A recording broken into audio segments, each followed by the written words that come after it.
କାଣା ଆପଣ କେବେ ଭାବିଛନ୍ ହनुମାନ ମହାପ୍ରଭୁଙ୍କର ନାଁ ଧରଲେ କାଁ କରି ଭୂତ ପ୍ରେତ ଚାଲି ଯାଏସନ୍। ଇତିହାସରେ ଏନ୍ତା କାଣା ହେଇଥିଲା କି ହନୁମାନ ମହାପ୍ରଭୁଙ୍କର ନାଁ ଧରଲେ ସବୁ ରାକ୍ଷସ ଚାଲି ଯାଏସନ୍ ଓ ତନ୍ତ୍ର ମନ୍ତ୍ର କିଛି ବି କାମ ନାଇଁ ଦିଏ। ଦେଖୁନ୍ ରାବଣର ଗୋଟେ ଛୋଟ ଭାଇ ଥିଲା ଯାହାର ନାଁ ଥିଲା ଅହିରାବଣ। ସେ କାଲା ଯାଦୁ ତନ୍ତ୍ର ବିଦ୍ୟା ଇଟା ମାନକେ ବହୁତ ନିପୁଣ ଥିଲା। ରାମାୟଣର ଯୁଦ୍ଧରେ ଯେତେବେଲେ ରାମ ଆଉ ରାବଣ ମଧ୍ୟରେ ଯୁଦ୍ଧ ହେଲା ସେତେବେଲେ ଅହିରାବଣ ନିଜର କାଲା ଯାଦୁର ଶକ୍ତିରେ ଶ୍ରୀରାମ ଓ ଲକ୍ଷ୍ମଣଙ୍କୁ ନେଇକରି ପାତାଲକେ ଚାଲି ଯାଇଥିଲା।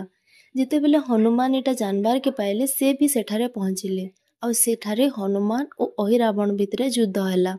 କିନ୍ତୁ ଅହିରାବଣ କେନ୍ସି ପ୍ରକାରେ ବି ନାଇଁ ମରୁଥାଇ। ଠିକ୍ ସେହି ସମୟରେ ହନୁମାନ ନିଜର ଜ୍ଞାତ ଶକ୍ତି ବଳରେ ଜାନବାର ଲାଗି ପାଇଲେ ଯେ ଅହିରାବଣର ମୃତ୍ୟୁ ସେତେବେଲେ ହେବା ଯେତେବେଲେ 5 ଦିଗରେ ଜଲୁଥିବା ଦୀପଟା ଏକା ସାଙ୍ଗରେ ଆଉ ଏକା ସମୟରେ ଲିଭି ଯାଇପାରବା। ସେତେବେଲେ ହନୁମାନ ନିଜର ପଞ୍ଚମୁଖୀ ରୂପ ଧାରଣ କଲେ ଆଉ 5 ଦିଗରେ ସେ ଜଲୁଥିବା ଦୀପକେ ଏକା ସାଙ୍ଗେ ଗୋଟେ ସମୟରେ ଲିଭେଇ ଦେଲେ।